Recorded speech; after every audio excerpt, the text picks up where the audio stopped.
My name is Emily Carter. I'm 31 years old. People think the moment a life cracks open has to be loud. A scream, a slammed door, a glass shattering somewhere in the background, like a movie trying too hard to prove a point. But the truth is, sometimes your life changes in a room full of candles and laughter, while everyone around you keeps smiling, because they don't know they're standing inside the ruins with you. That was how it happened to me on Ryan's 28th birthday. If you had asked me that morning what kind of woman I was, I would have told you I was the kind who remembered details. I remembered the exact way he took his coffee when he was stressed. I remembered which songs made him nostalgic.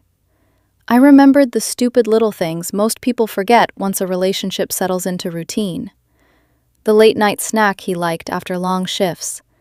The old Italian place he said reminded him of the first city he ever wanted to run away to. The silver watch he'd paused in front of twice, pretending not to admire it. I was the woman who noticed, the woman who tried, the woman who still believed trying mattered. Ryan and I had been together for 3 years. Not married, though everyone in my family acted like it was only a matter of time. We had our rough patches, like anybody else. We fought about schedules, about emotional distance, about the tiny fractures couples ignore until they become habits. But I thought we were solid. Not perfect, just real, durable.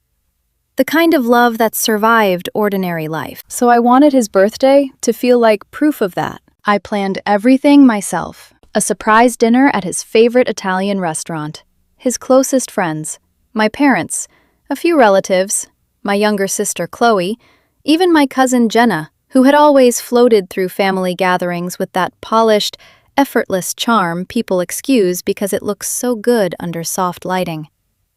I ordered a custom cake, had them add the dark blue frosting trim he once joked made every dessert look more expensive.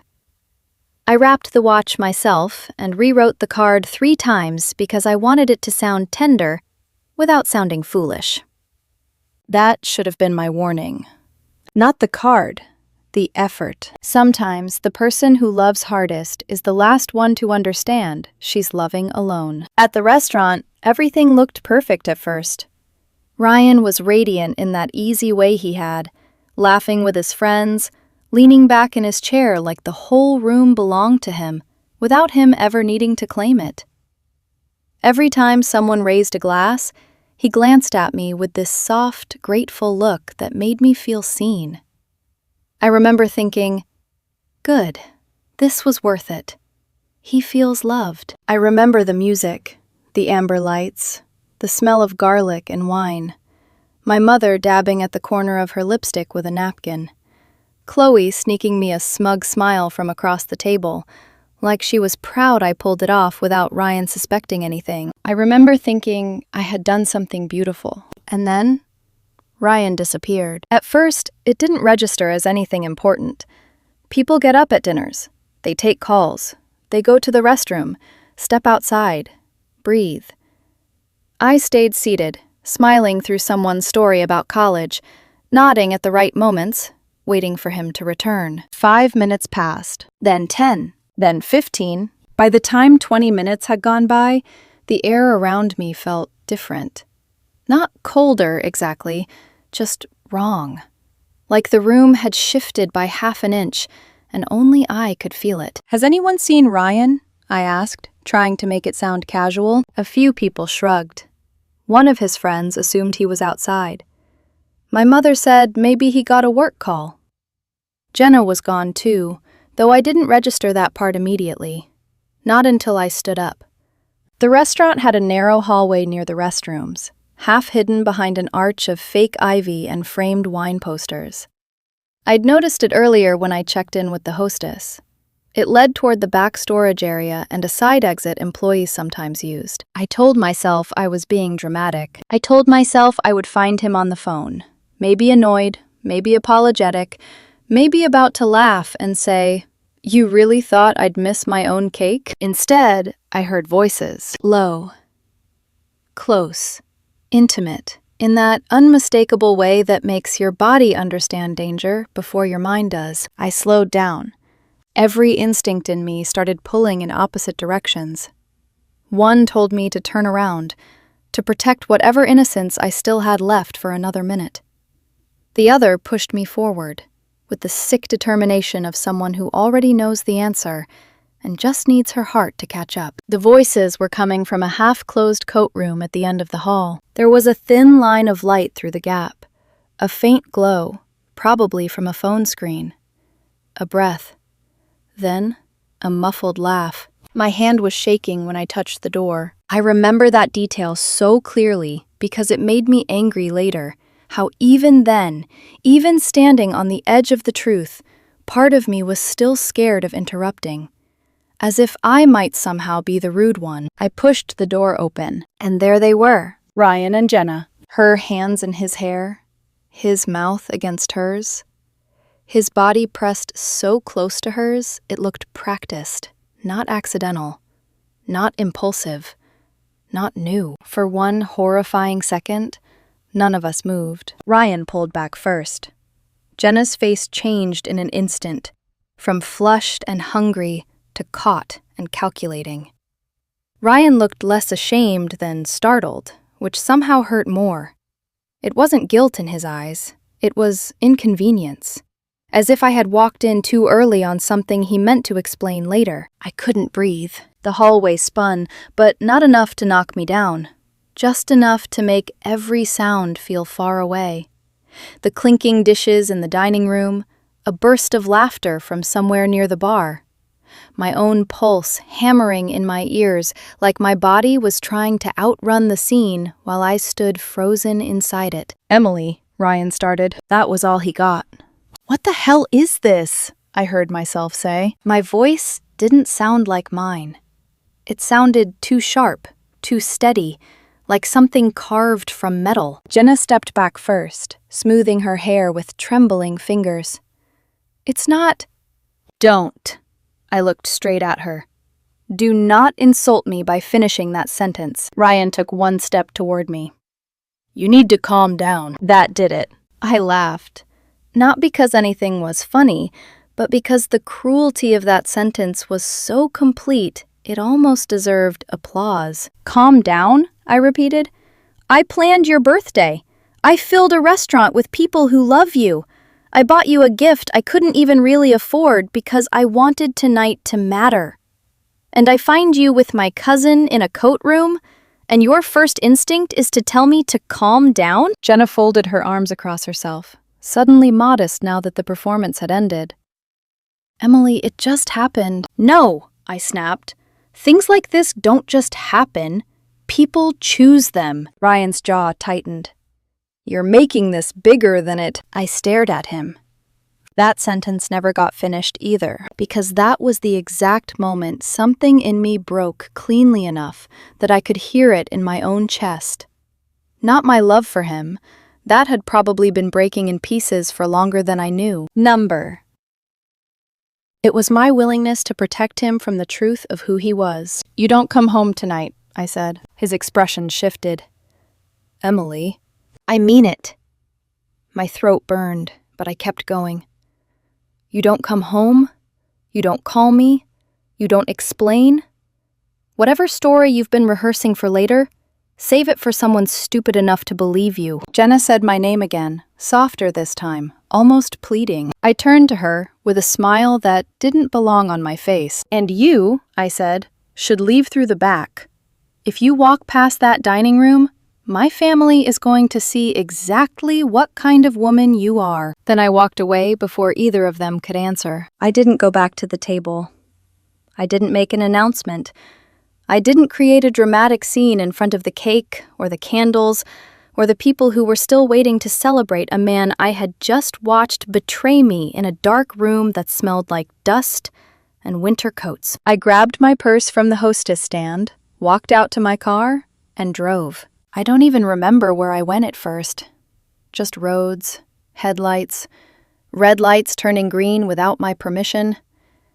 At some point, I ended up at a 24-hour diner on the edge of town, sitting in a cracked vinyl booth under fluorescent lights that made everyone look exhausted and vaguely tragic. It was the kind of place where no one asks why a woman is crying into untouched coffee after midnight. I sat there replaying everything. Ryan's face, Jenna's hands, that coat room, his voice telling me to calm down, as if my pain were the inconvenience. And then the worst questions started. How long had it been going on?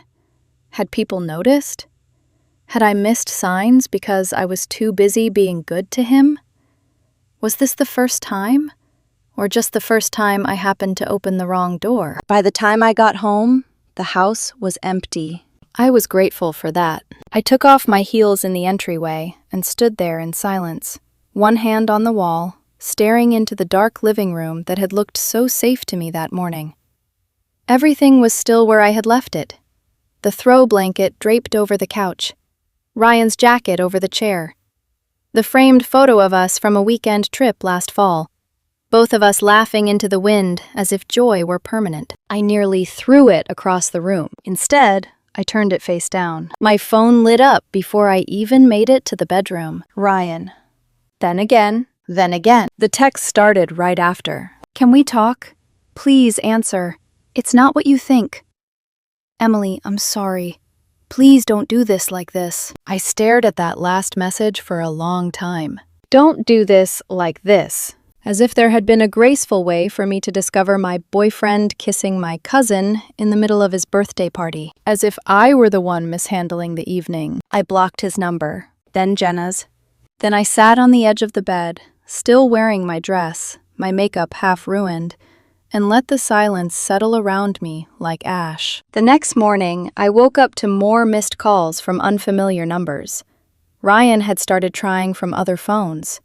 Jenna had emailed me. My head was pounding.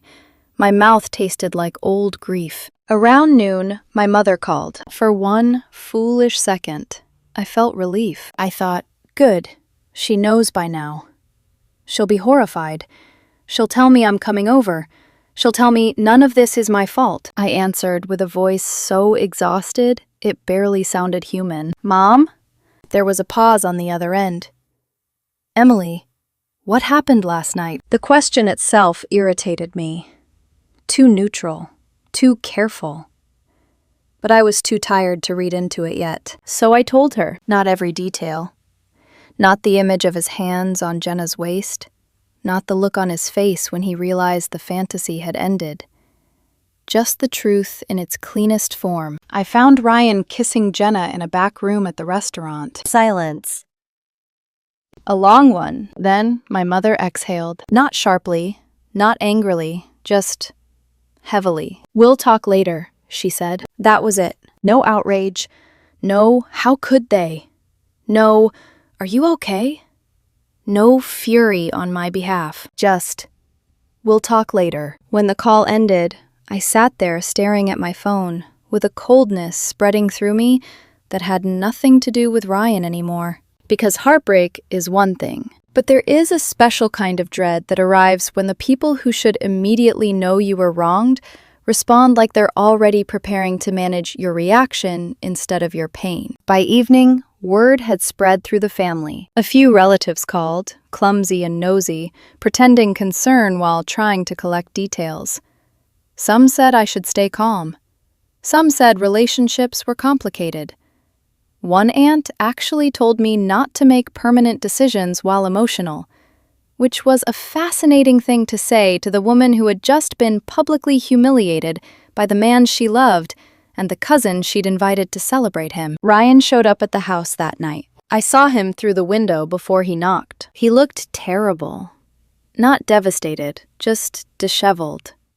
Like someone who'd had a bad day and wanted to come home to softness he no longer deserved. He knocked once, then twice. "Emily, please," he said through the door. "Open it. Let me explain." I stayed where I was, hidden by the edge of the curtain. He kept talking. About mistakes, about confusion, about how things had gotten out of hand, about how he didn't mean to hurt me. That almost made me laugh. People always say they didn't mean to hurt you after they've carefully done the exact thing that could hurt you most. Finally, I spoke, loud enough for him to hear through the woods. "Go stay with Jenna." There was silence on the porch. Then, "Emily, you two deserve each other." I walked away before he could answer. That night, I lay awake, realizing something I hadn't wanted to believe. Ryan's betrayal was real. Jenna's betrayal was real. But somewhere underneath both of those, another fracture was beginning to open. Quieter, colder, and somehow more dangerous. Because I had the sinking feeling this story wasn't going to end with what they did. It was going to get worse when my family decided what mattered more: the truth or the comfort of pretending none of it was unforgivable. I should have known something was wrong the moment my mother asked me to come over. Not suggested, not invited. Asked with that careful, measured tone she only used when she'd already decided how a conversation was supposed to end. "Emily, can you come by this afternoon?" she said. "We need to talk." That word sat wrong in my chest the entire drive over. I told myself I was overthinking it. That maybe this was the moment they'd finally react the way I expected. Anger, disappointment, loyalty.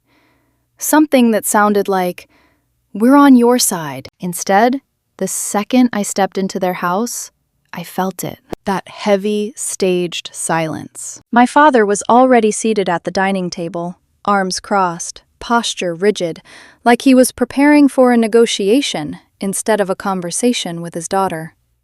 My mother was pacing near the kitchen counter, smoothing invisible wrinkles on the tablecloth, her movements too precise, too rehearsed. No one hugged me. No one asked how I was. "Sit down," my father said, gesturing to the chair across from him. I obeyed, slowly, my instincts already tightening into something defensive. "How are you feeling?" he asked. It sounded like concern.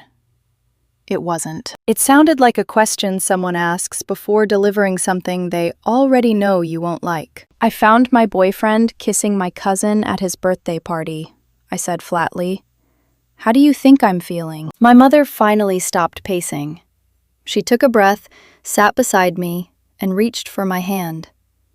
I let her hold it, but I didn't squeeze back. "Emily," she began carefully, "what happened wasn't ideal." For a second, I genuinely thought I had misheard her. "Wasn't ideal," I repeated. She nodded, like she'd chosen the wording deliberately. "But these things, sometimes they happen." I pulled my hand out of hers. "Say that again," I said, my voice quieter now, which was always a bad sign. She hesitated, then doubled down. "Relationships are complicated. Feelings..." "Feelings?" I cut in, disbelief slicing through every syllable. "He cheated on me, with Jenna, at a party I planned for him. What part of that is feelings?" My father lifted his hand slightly, like he was moderating a debate. "Emily, no one is saying it's okay," he said, calm and measured. "But we have to be realistic." Realistic. That word landed like a slap. "If Ryan and Jenna, if they have something real between them," he continued, "you can't force them to ignore it." I stared at him. Then I laughed, not because it was funny, but because the alternative was screaming, and I wasn't ready to lose control in front of people who clearly didn't deserve to see it. "You're serious," I said slowly. "You're actually serious." My mother leaned closer, her voice softening, as if that would make the words less insane. "Sweetheart, we're not taking sides." "You are," I snapped. "You absolutely are." She shook her head quickly. "We're trying to keep the family from falling apart." "There is no family to keep together," I said, my voice rising despite myself. "Ryan destroyed that the second he touched her. Jenna destroyed it the moment she said yes. I didn't do anything." "Lower your voice," my father said, sharper now. "No," I shot back. "You don't get to control my tone when you're sitting here trying to explain to me why I should accept being humiliated." "That's not what we're saying," he insisted. "Then what are you saying?" I demanded. Because it sounds like you want me to step aside so they can figure out whatever this is without me making things uncomfortable. Neither of them answered immediately, and that silence told me everything. My stomach dropped.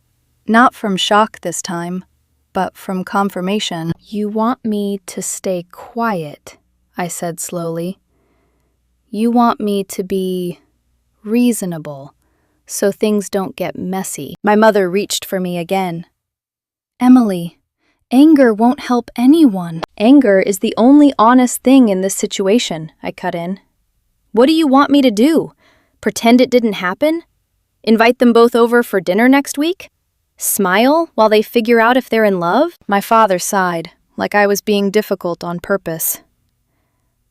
"Holding on to this level of anger will only hurt you." I stared at him. "Good," I said. That seemed to catch him off guard. "Because right now," I continued, my voice steady again, "I want to feel exactly how much this hurts. I want to remember it clearly.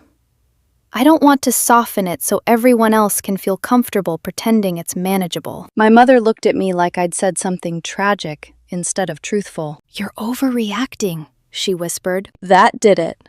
Something inside me went cold. Not explosive, not loud. Just final. I pushed my chair back and stood up. "You know what's actually unbelievable?" I said, looking between them.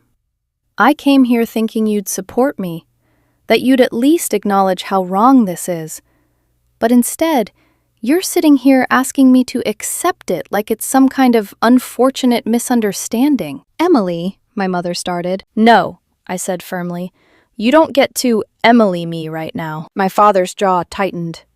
"You're being irrational." I smiled, but there was nothing warm in it. "If protecting my dignity makes me irrational," I said, "then I'm fine with that."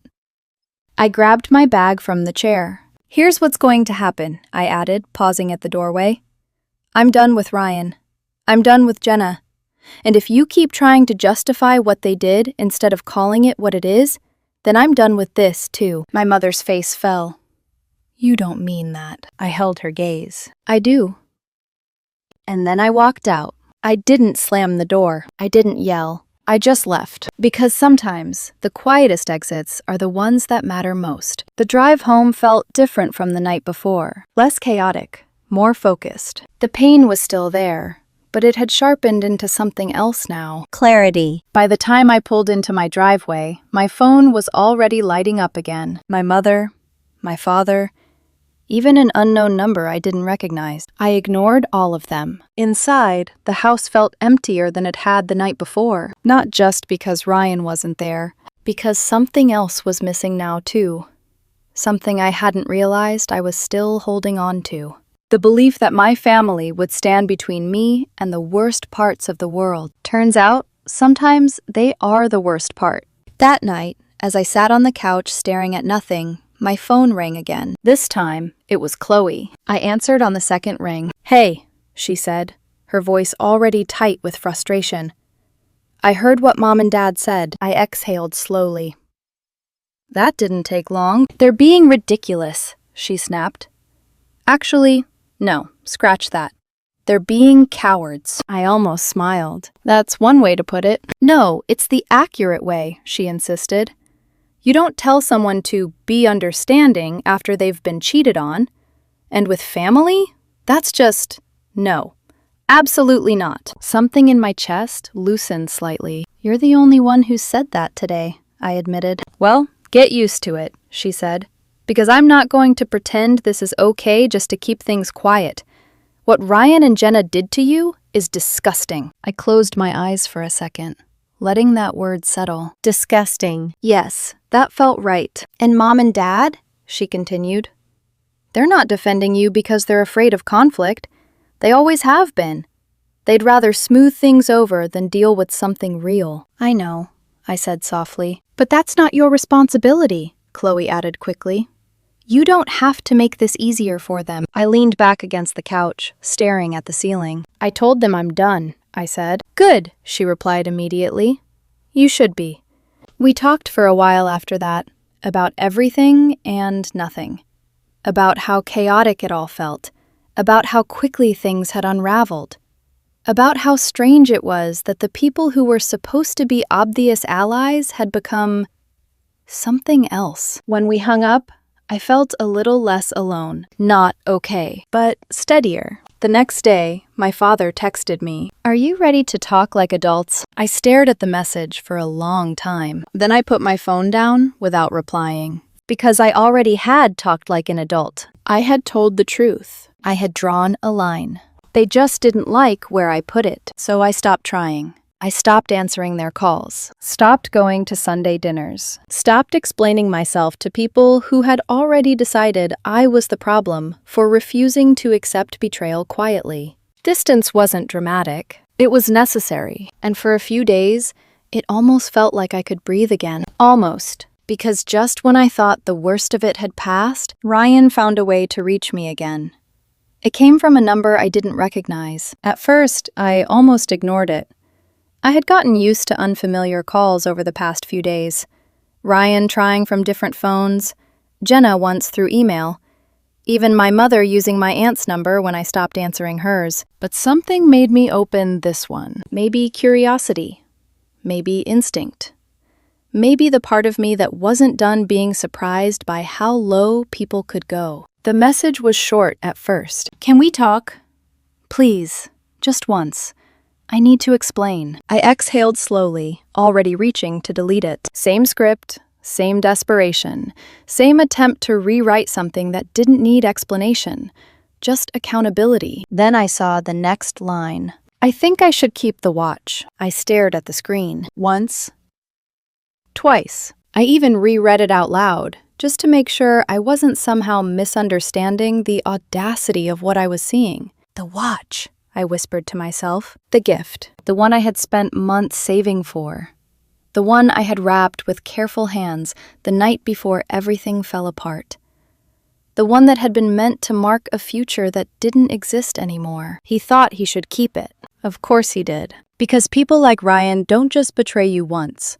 They rewrite reality in ways that make their betrayal feel like something they're still entitled to benefit from. I didn't reply right away. I put the phone down, walked into the kitchen, poured myself a glass of water I didn't drink, and stood there staring at the reflection of someone I barely recognized in the window. Calm. Too calm, because beneath it, something else was building. Not rage. Not exactly. Something colder. Clearer. There was no way he was walking away from this with that watch on his wrist like it was a souvenir of what he got away with. No way. I picked up my phone again. Instead of replying, I started thinking. Ryan had moved out. That much I knew.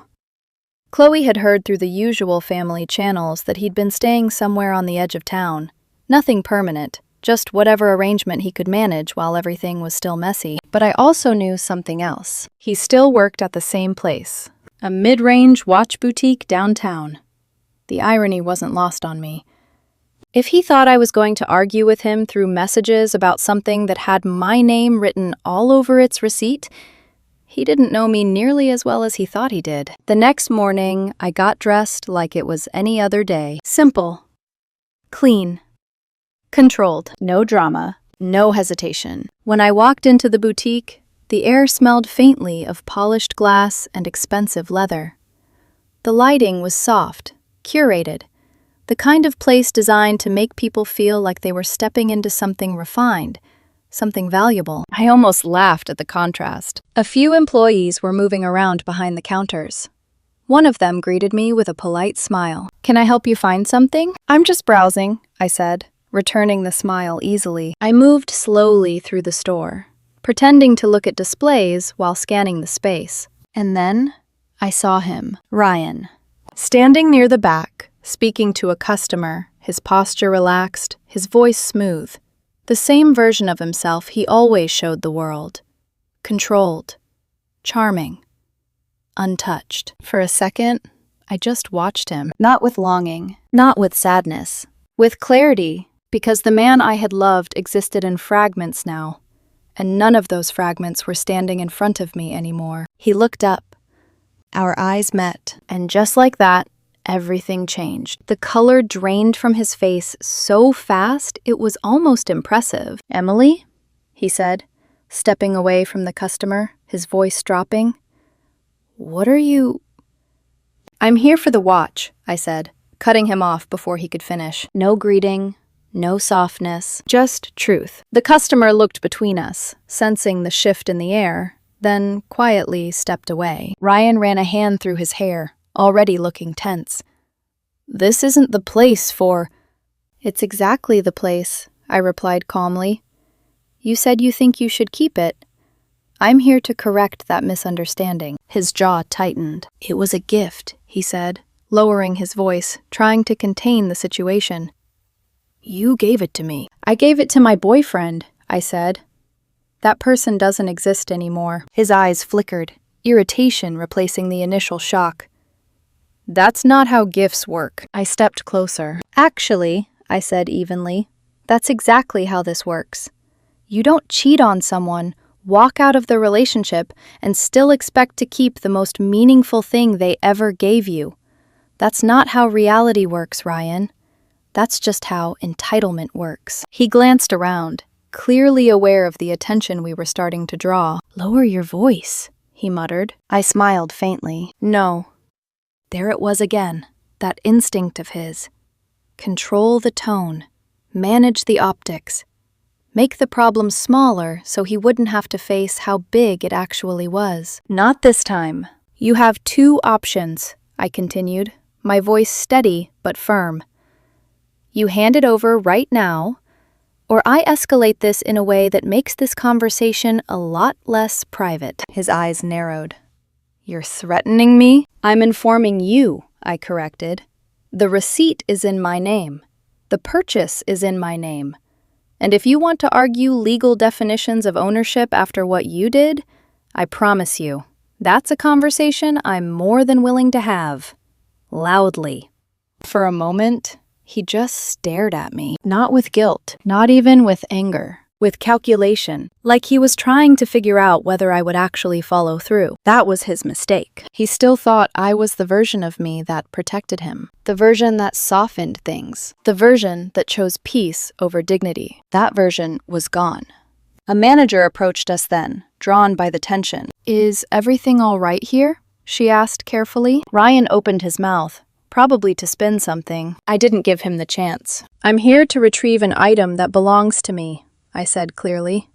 "I have proof of purchase if you'd like to see it." I pulled out my phone, already opening the receipt. The manager glanced at it, then at Ryan. The silence stretched just long enough to become uncomfortable. "Ryan?" she prompted. His shoulders stiffened. For a second, I thought he might actually push it, argue, try to twist things one last time. But then something in his expression shifted. Not remorse, recognition. He realized he wasn't in control of this anymore. Without another word, he turned and walked toward the back. I stood there, unmoving, feeling the weight of the moment settle into something solid and irreversible.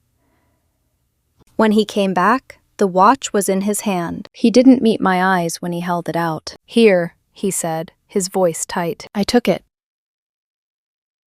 Just like that. No apology, no explanation. Just the quiet transfer of something that had once meant everything, and now meant something entirely different. "I hope you're satisfied," he added bitterly. I slipped the watch into my bag. "I am," I said, and for the first time since that night in the coat room, I meant it, because this wasn't about the watch. It was never about the watch. It was about the fact that he didn't get to walk away untouched, that he didn't get to carry a piece of my effort, my love, my sacrifice, like it still belonged to him.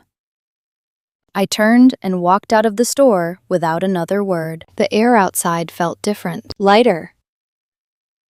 Not healed, but reclaimed. I didn't go home. Instead, I drove straight to a jeweler across town, a small, no-nonsense place that didn't ask unnecessary questions. The man behind the counter examined the watch, nodded, and named a price. It wasn't what I had paid for it. I didn't care. "Done," I said. He counted the cash. I took it without hesitation. As I walked back to my car, the absence of the watch in my bag felt more significant than its presence ever had. Gone.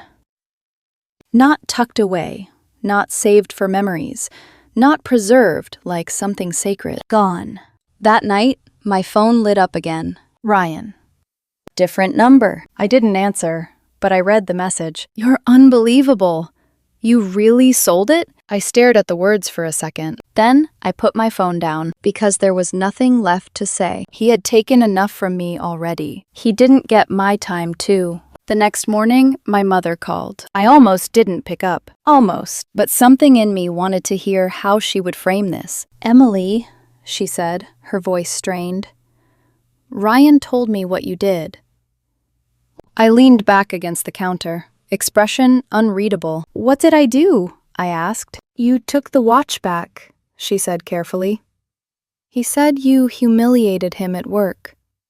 I let out a quiet breath. He cheated on me with Jenna, I replied. At his own birthday party. But yes, let's focus on the watch. There was a pause. That's not fair, she said softly. No, I agreed. It's not. Silence again. Then, he said it was a gift. I smiled faintly. It was, I said. Past tense. Another pause. This one longer. And for the first time since all of this started, my mother didn't argue. Maybe she finally understood. Or maybe she just realized I wasn't going to bend. Either way, it didn't matter. Because this wasn't about convincing anyone anymore. It was about standing firm in something I had finally learned the hard way. Some people will try to take everything from you. Your trust, your peace, your dignity. And if you let them, they'll even take the things you gave out of love and convince themselves they deserve to keep those too. Not this time. I thought that would be the end of it. Not the pain, because that doesn't disappear on command, but the conflict. The noise, the constant pulling from people who suddenly had opinions about how I should process what had been done to me. For a few days after I sold the watch, things went quiet, suspiciously quiet. No calls from Ryan, no messages from unknown numbers. Even my parents seemed to take a step back, like they were recalibrating after realizing I wasn't going to fold just because they asked me to. It should have felt like relief. Instead, it felt like the moment right before something cracks. And I was right. It's a message. Short, careful, almost neutral. We should talk. Not, we need to. Not, this is important. Just, I stared at it for a long time, trying to decide if there was anything left worth saying. A week ago, I would have gone, sat at that same table, let them explain their logic again, hoping maybe this time they would see it from my side. But not just enough. Enough that silence felt more honest than another conversation that would only end with them asking me to be reasonable. So I did. And that's because when you stop participating in someone else's version of reality, it forces them to sit with it alone. 2 days later, Chloe called again. This time less angry, more, "You're not going to believe this," she said. I leaned against the kitchen counter, already bracing myself. Try me. They're not. I didn't need to ask who they were. She hesitated for a second, like she was deciding how much to say. Ryan and Jenna, she clarified. Apparently things aren't as perfect as everyone thought they'd be. Of course they weren't. Relationships built in secrecy always look stronger in the dark. I'm not, I said simply, because what they had wasn't built on trust. It wasn't built on respect. It was built on betrayal. And betrayal doesn't magically transform into something stable just because you stop hiding it. What's happening? I asked. Chloe shifted on the other end of the line.